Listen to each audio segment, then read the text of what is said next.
Good morning, everybody, and welcome everyone to an introduction to the Dylan Way, a model for digital age leadership. I would like to do first is to welcome all of you as participants on the session, and we've got some international attendees as well as a group cohort from the UK, so a warm welcome to everybody. And in particular, a welcome to those attendees from Digi Leaders Week. And we're delighted to be a part of that week with this webinar. My name is Mel Ross. I'm going to be your host for the next 30 to 40 minutes or so. I'm CEO of Adapt Digital, and we're the company behind the Dylan Way, the digital age leadership profiling tool, development method, and of course, the jewel in our crown, which is our most recent addition to our portfolio, practitioner certification, which allows us to scale what I'm going to be talking to you about today across professionals and practitioners globally. I'm actually joined today by a colleague, Gary, and Gary's going to be moderating today. So I'll just, Gaza, are you okay to say hi to everybody? Absolutely, and hello everyone. Excuse me.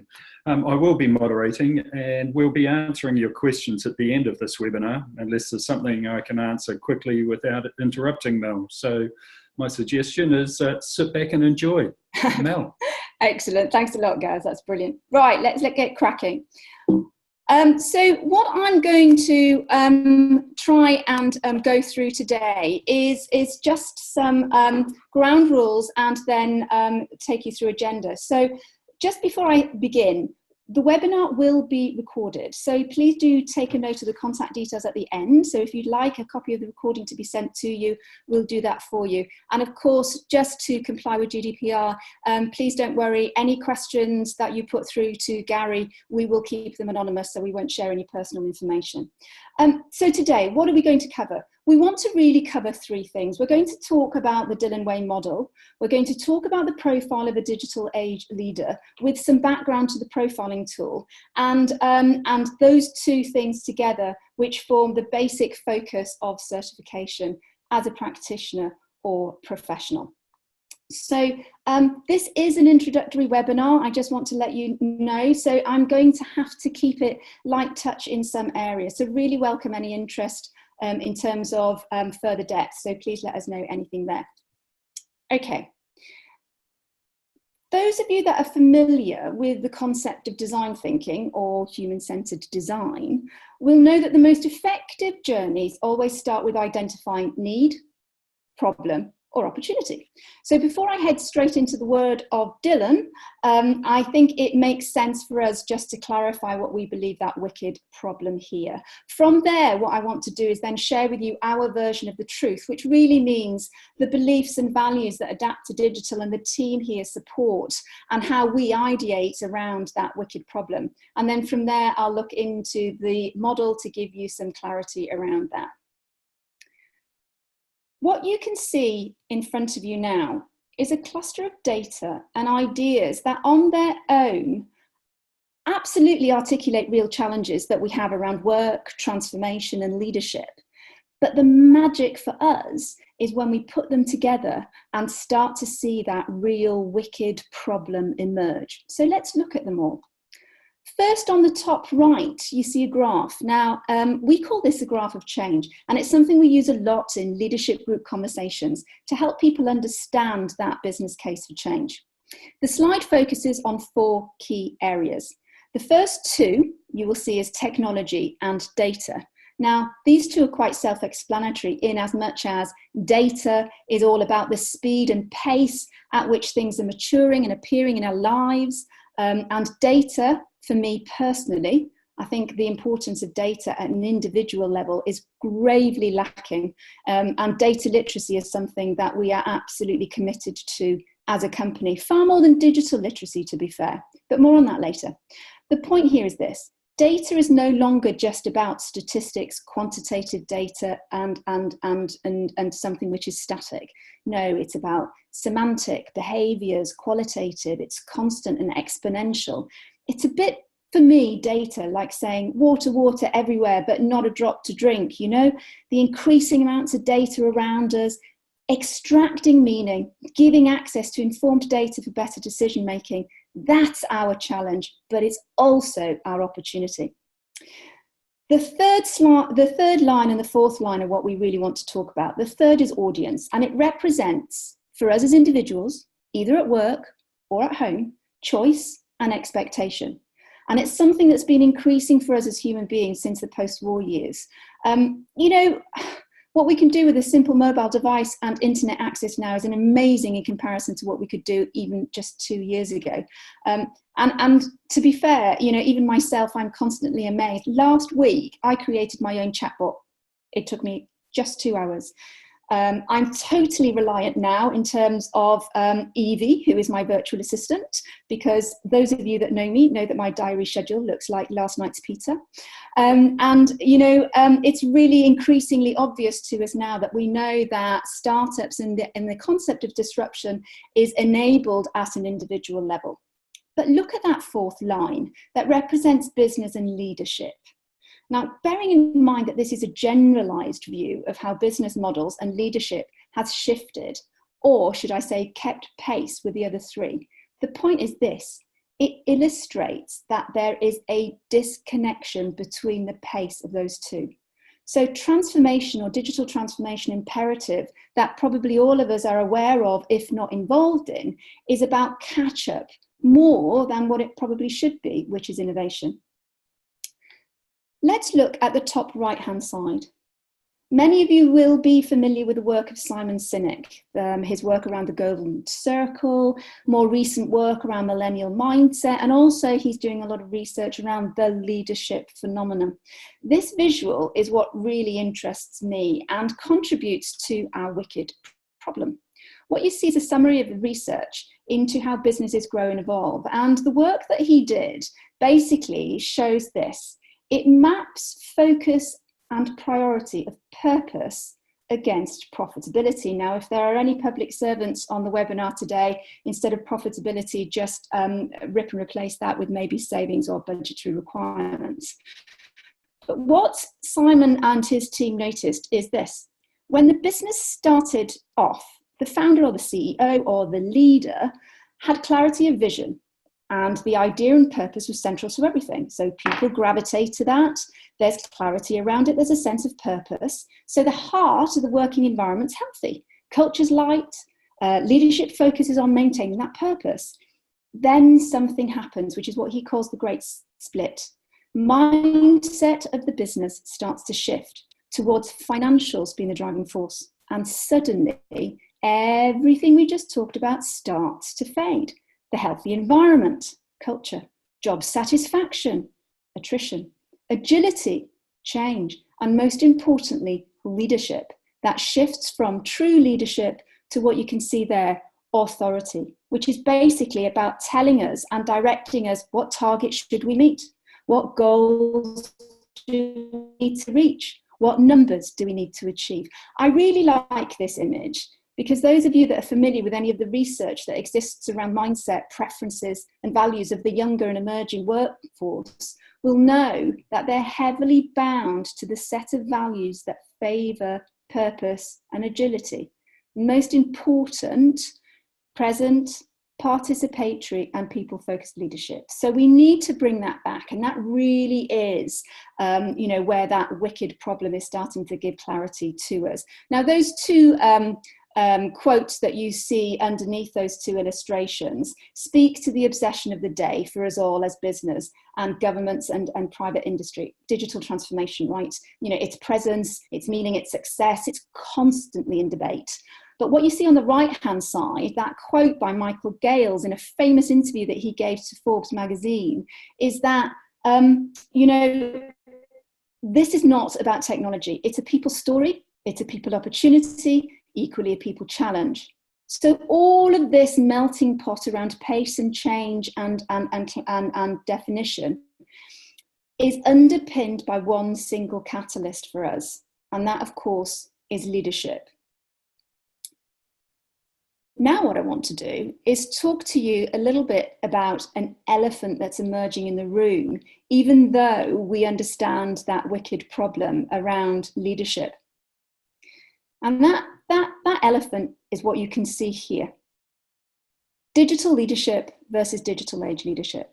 Now, in our work in profiling leaders and working with leaders across the world over the last 5 to 6 years is this: the concept of digital leadership, the definition of it, has organically emerged as something which is akin to, it's my job role, therefore it's something that I do. And if digital leadership isn't in my job role, then maybe it's not something that I do, and I don't need to be really interested in it. So it's specific, it's expert driven, and it has label. That's not what we're about at Adapt to Digital. We're about digital age leadership. We're about leadership in a digital age, and it needs to be inclusive, generalist, pervasive, and about profile rather than about label. So if that's our wicked problem, what is the world according to Dylan? What's our version of the truth? Well, it's in what we believe, and we really do believe that the gift of the digital age is in our ability to reconnect with our humanity. Now, what do I mean by that? It's such a profound and large statement. What I'm talking about there is, it's the first time now that we can let the robots do the robotic jobs, and we can do what we really do best as humans: ideate, innovate, be empathetic, etc., etc. And together with that, we believe that in thinking differently needs to start at the top. So if that's the why, what really is, and the how, what is it that we deliver through these two how statements that you see in front of you here? Well, it's these three things. What leadership profiling and coaching development for a digital age. And when we say leadership, I just want to clarify a point there. We're not just talking about working with executives. We're also talking about working with those change agents. So those people responsible for operational change within their business. It could be HR and organizational development. It could be project and program management. It could be people in the data area of the business or the technology area of the business. So it's really those change areas. The second thing that we do, obviously, and I've alluded to that already, is now enabling that practitioner and professional certification so that we can put standardization around that, and we can scale the concept of digital age leadership as a standard across the world. And not only that, that we can help it actually pervade within the organization, scale inwardly as well as scale outwardly. And doing that is all through the Dylan Way model. What I'm going to do is I'm going to do a little bit of a deep dive now, but I'm going to take it all in reverse order. So I'll start with what you see at the bottom of the screen, the Dylan Way, and then we'll move up to leadership profiling from there. So the Dylan Way, what is it? Well, it is a model or a framework, but incredibly simple in its structure. Essentially, it's all about the power of one. And time again in our work, we know and have proved that if we start with one person, if we start with ourselves, then we can confidently build followership around us. Now, what do I mean by followership? What we're talking about here is we're talking about people being able to experience how we think and behave ourselves, taking away that vulnerability and resistance to change that they might have, be more likely to trust us, and therefore to follow us. So if we start with self, developing self, and start to exercise that ripple effect of followership around us, finding the first followers and then passing it on, very, very quickly, something incredibly magic happens. And the idea of digital transformation shifts from being about projects and programs, and it becomes suddenly about people movement, which is kind of what it's all about, right? Now, to give you an example of what this sort of means, I was speaking with a gentleman that I've been mentoring for a long time. So for the sake of anonymity, let's call him Andy. And Andy's an executive director of an organisation. A few months ago, he said to me, "I'm loving all of this, Mel. I think it's brilliant. We've done the profiling tool, and I think this is exceptional. I've gone to my team. I'm really excited. I've empowered them and I've enabled them. And I'm telling them all to ideate and go forth and transform." And he really, really meant it. And I thought, brilliant. you go and do that. A month later, we have a mentoring check-in session, and Andy says, "No, this stuff doesn't work. I did everything I thought, but nothing's happening. I can't see any change. What's this all about? What did you do to change, Andy?" Was my question. How did you participate in the ideation? How did you participate in that permission to act that you gave to others? Did you show vulnerability around change so that others could actually exercise change? And then the penny drops. So that's a quick example for what we mean by actually being the change we want to see in others. So it's about shifting how we think and behave as leaders that really drives digital transformation at a people level, starting at the top. But we need to deep dive this a little bit further now. So what we want to do is we want to look at the profile of a digital age leader. So what does an effective leader in the digital age actually look like? Well, at its highest level, how we normally evidence a digital age leader if we're wanting to, share with somebody how best to recognize. It's what you see here. It's in two high-level areas. The first is in being able to demonstrate driving digital transformation. So remember what I said at the start, Simon Sinek's difference between authority and leadership. So there's true driving digital transformation. How do you do that? Well, if there's new ways of working being experimented in the organization, if there's new technologies, why should we not be early adopters as leaders rather than expecting it in others around us? And also what we call the evidence of experimental practice. So that sense of test and learn, that sense of showing vulnerability, that sense of agility. And of course, what I've already mentioned is be the change. So driving digital transformation, really huge for us. Secondly, demonstrating global community leadership. This is a little bit more difficult to explain. So I'm going to be light touch on this here based on time. But essentially, this is really about building a safe environment for collective intelligence, i.e., access to meaningful, insightful data, and able to share it in a safe way so that people can unlock their potential and that they can prosper. So we really are, from this perspective, looking at those leaders that can be evidencing the pursuit of networking everybody around them and absolutely purposeful in enabling people to reach their potential as an individual. Now, let's take it one step further. What you see here are the core values of digital age leadership. People first, digital always. And by digital always, what we mean there in Adapt to Digital is that you may not be able to see the obvious direct digital uplift or value contribution, but somewhere along the line there will be an indirect one, digital always. Being tech ahead, very much about strategically understanding the implications of emerging technology so that we can both support and challenge ideas when they're presented. Data mindful, what you can see here, that brief explanation. Being mindful of data that is created by us, that is shared with us, that we are able to access, pass on, archive, and delete. Very much driven around decisions as well. And open by default, transparency. For me, very much the golden egg of digital age leadership. But the values are generic. And for a lot of our customers, they're generic enough that they can integrate within existing values. And they could be values that you might have identified yourself within your own leadership profile. Or indeed, they might be values that the organization has already identified across the entire system. They can be integrated as updates or as additions. The values are great, but when we start to think about profiling and supporting the development of digital age leadership, we need something just a wee bit more tangible to hang our hat on. And this is where the 7 principles of digital age leadership come into play.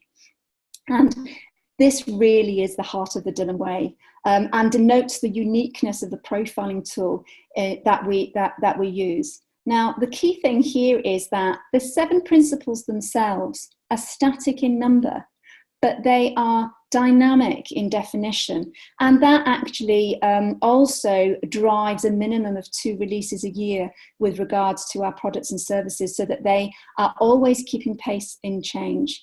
And when we're talking with practitioners or with a leader or leadership groups, we always say, the moment we share these 7 principles with you, we then pass the accountability of them onto you. What does that mean? Then the definition of these principles becomes your responsibility moving forward.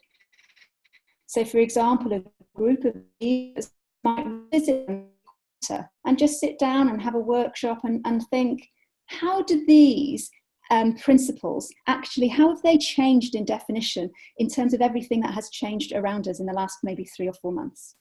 So very much around keeping them present and keeping these definitions in line with the pace of change within our system.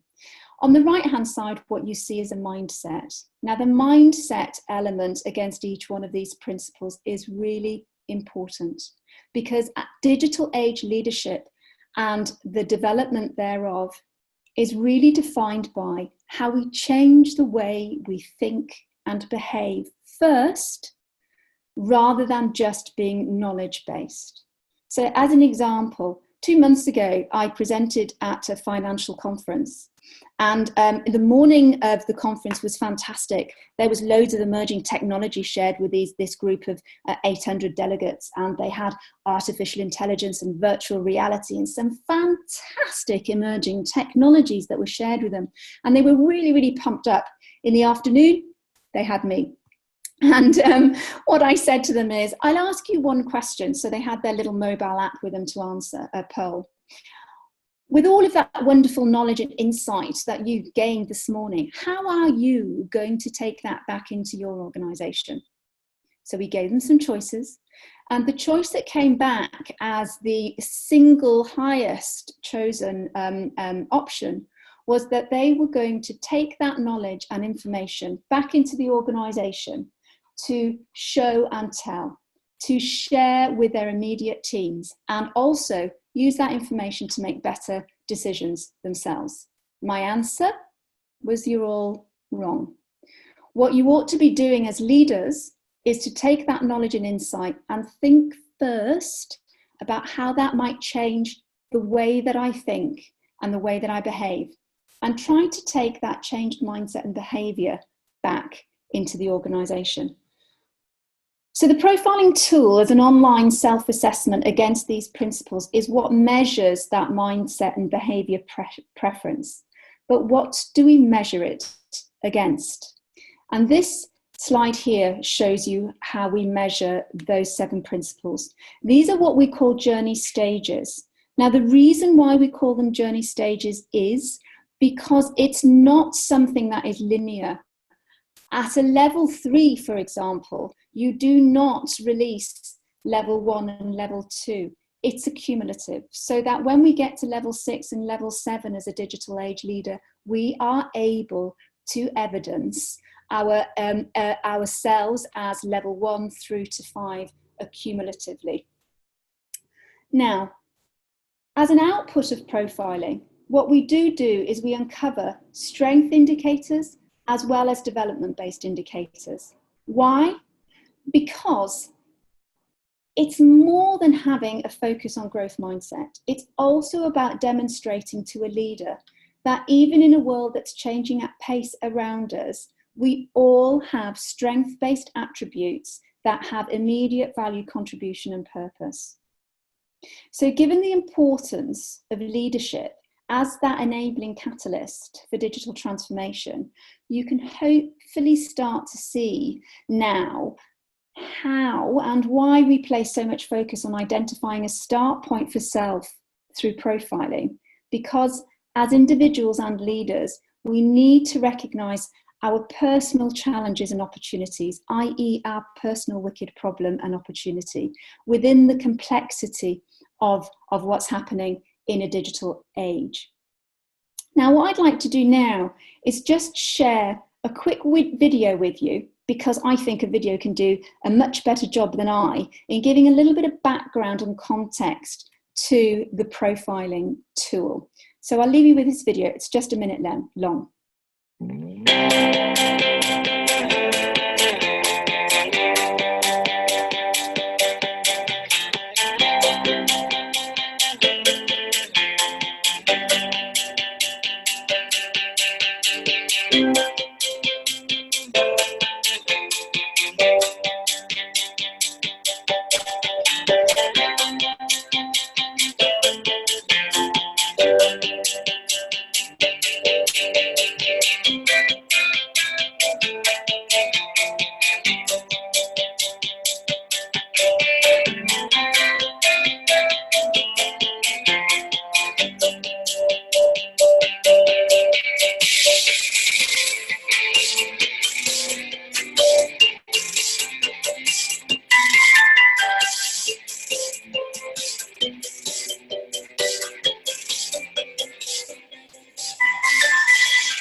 So there you go, just a short taster for some historic background on the actual tool itself.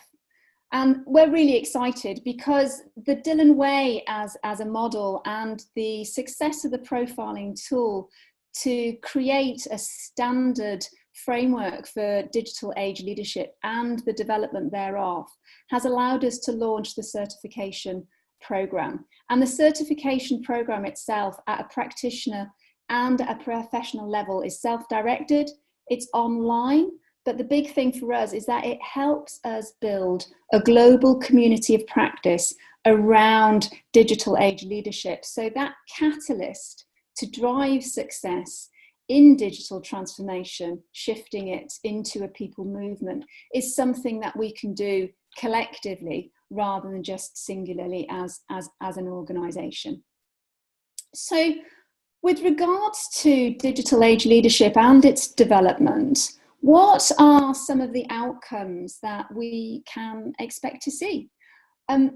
Ultimately, what we're aiming for is some of what you can see here on the screen emerging. Now, there's a caveat here. We're on an introductory webinar, and every single situation, as you can appreciate, is different and unique. There is different pace. We might be working with just one individual, or you might be working with a small leadership team and not maybe the entire organization. So there's an awful lot of complexity around what we can expect to create as outcomes. But in terms of the ultimate aim, we really want to ensure that we are evidencing followership. And when we talk about evidencing followership, we're talking about reducing vulnerability around change. And what that means is that we can start seeing adoption of new ways of working, adoption of new technologies starting to happen just a little bit faster around us. And the next thing, of course, is culture shift. If we've got that participatory element happening at a leadership level, what's going to happen? Well, what's going to happen is we're going to have the digital transformation defined as a movement of people. And that is so important. I know I've repeated it a few times today, but I guess that really gives the level of priority it has for us. Networked individuals, people actually not just working more collaboratively, but identifying their unique potential and doing something with it, accessing data through sharing it with others, being more transparent. Huge, evidencing networked individuals is a big thing for us. And of course, agility. You know, having ideas rising around us, people being open to sharing ideas. I wonder how many of us on the call today have got ideas, but maybe they're not sharing them because, you know, they're not part of the team, or they feel that they may not be heard within the culture that they actually exist within. And of course, if we've got ideas organically and naturally emerging around us, what happens? The concept of innovation emerges naturally and doesn't have to be forced. That's a really, really big thing. And finally, change happy. What do I mean by change happy? I'm basically saying that change doesn't have to be something that is a stop-start, something that we only do when we're told we have to do it, but it actually becomes part of our culture, and the concept of transformation as usual emerges. So those are some of the ultimate aims that we're looking for in terms of measurement and performance management. The next thing is really around about, given everything that I've shared, given what you've heard, is there anything that you yourself can actually do as a tip or a recommendation now after this webinar yourself, or maybe share with your team? Yeah. You can maybe have some moments to reflect on how the concept of being the change you want to see in others actually can be exercised in who you are as a leader. Or become more data mindful, thinking about the decisions that you make, thinking about how protective you are with regards to the data that you receive and you create, or the decisions that you make. Think about how you make your decisions, how insightful they are. Are they process driven? Are they data driven? Do you make 20 decisions a day? Or do you make 3 decisions a day and delegate the remainder out to that networked collective around you? Are your decisions based on past historic data versus future focused data? Collective intelligence. This one's really important. It kind of merges a few things. It merges transparency, it merges being data mindful, etc. But really it's about this. No one person can know enough to make the best decision anymore. So regardless of how much we do know as a subject matter expert, or even with regards to experience, it always enriches our decision if we look at the behavior and the feelings of others around us. So really bringing that qual and quant data into our decision making. And of course, experimental practice, which I've already mentioned. Making change a habit. As I alluded to in the aims in the earlier slide, it's really important for us to break down change from something that is a big kahuna that really does in and of itself feel scary, down to its nth degree moment of shift. As a moment of shift, it can become habitual and is something that we can commit to as an individual, especially if we're a leader having an incredibly busy life and so many things that we need to be thinking about on a daily basis. The final point I want to raise here before we go into some Q&A, which we've hopefully kept, yes we have, I'm looking at time, which is brilliant, kept a few moments to do that, is this slide here. And this actually is really dear to my heart. The concept of digital age leadership for us is not a brand new paradigm. It actually is such that it doesn't matter who we are. There is absolutely contribution that everybody has within an organization. Even, the oldest, or you might say the most Luddite of leaders, has something to contribute to digital age leadership, which is why the profiling tool very much focuses on the strength-based indicators as well as those development-based indicators. So what you've got here is a little bit of a journey that we take leaders on. And basically what we say to them is this: think about the way that you behave in your work environment at the moment and those ingrained behaviors that you've got. How many of them are unconscious bias that are actually legacy and based on the old systems, and they don't really work with maybe the new tech that you've got or the new ways of working that have been released within the organization? Release them. Let them go. And then this, in the middle, power up. what are those things within your profile that you know are value contributors? Creativity, empathy, things like skills like coaching and mentoring. Start to identify your strength contribution and what we say, power them up. And on the right-hand side, the augment. Without question, there are uniquenesses in the way that we think and behave within a digital age system because of the opportunity of data and of technology converged together. So we need to understand what those uniquenesses are, and we need to commit to addressing some of them as leaders. Release, power up, and augment. So that's my takeaway point, my final takeaway point for you today.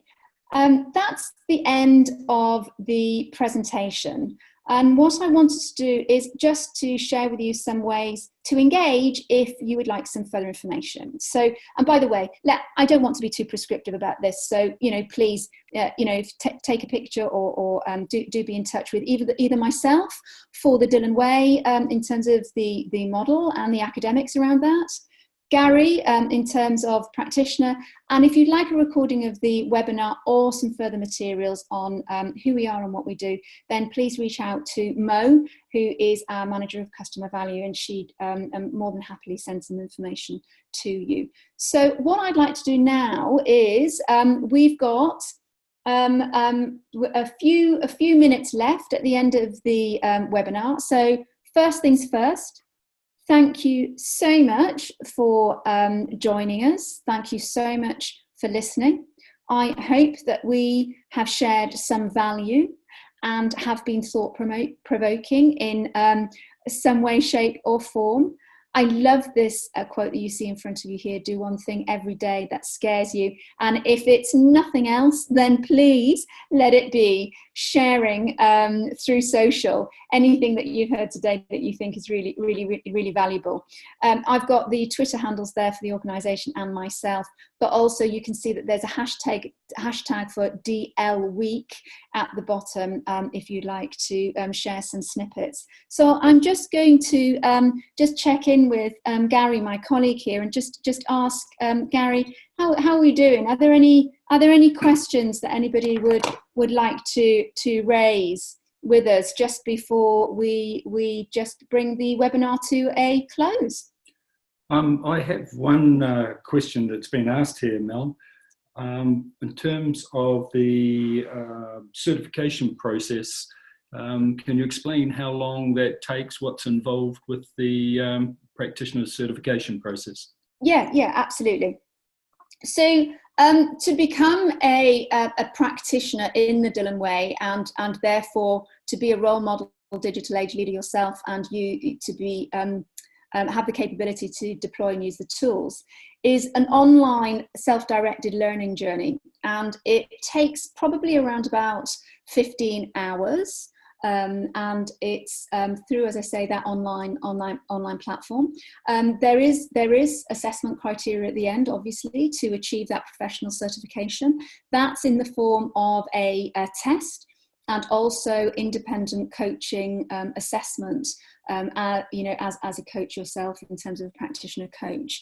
And I guess one of the other things that I just add to that, Gary, in terms of that question, is that once you become a practitioner, then your license gives you exclusive membership to that community of practice that we're building now, which at the moment is great. We've got the UK, Australia, New Zealand, and some growing areas and presence in Europe. So so that's a little bit more about the length of time and how you become certified. And that's it in terms of questions at the moment. No? Wow, we've got a quiet bunch today. Very quiet. Oh well, I've noticed that there's a few people on the call that know me, so that they'll probably be chuckling to themselves because they know how I liken myself to Billy Connolly, and I'm more than happy to talk my way through absolutely any situation or any length of time. And I think I've probably done that enough for everybody today. So I'll just head back to that slide there in case anybody didn't quite manage to get those email addresses. And I guess from Gary and myself and the team at Adapter Digital, I would like to say thank you so much for joining us. I hope that that intro has given you some bit of an insight. So we're actually going to have this as a regular webinar, so that we'll do that as an intro. And thanks ever so much. And we hopefully will be engaging with you and speaking to you all soon. Thanks ever so much, everybody.